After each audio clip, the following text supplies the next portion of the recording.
I went out in the Lord's work, and nobody knew I was gone. My wife and I, we just left, and they found out a couple of weeks before that we had decided to go. Nobody influenced us at all. I just felt the urge to go and see it. And from there, I went into Atherton, and by some means or other, my wife and one child stayed there for about 3 or 4 months, and from there I did no ministry. There was nobody to minister to. It was pioneer work. I used to go out. I had a clarinet that I could barely play, and I'd go onto a street corner. This was my ministry, and I'd preach. My wife would stop home behind the baby.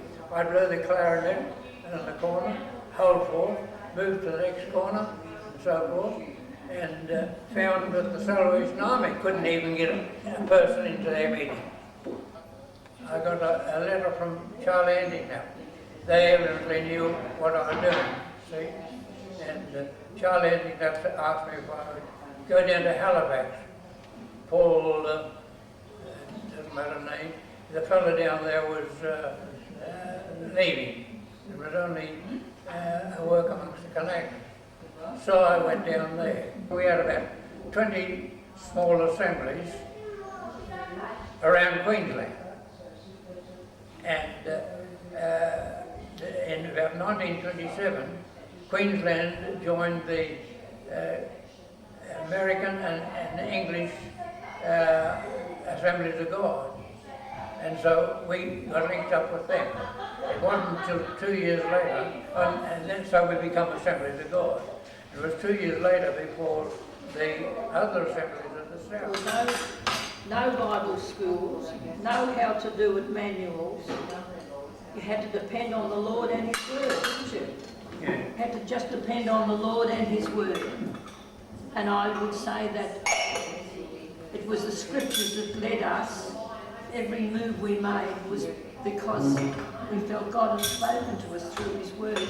So I'd say our 2 years in the north, which was in that era, but later, were very, although were very happy years. They were hard, but everything was primitive.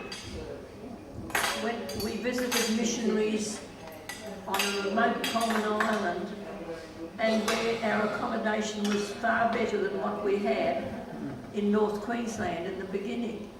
But I used to say we didn't know then how much we didn't have, and we were very happy, weren't we?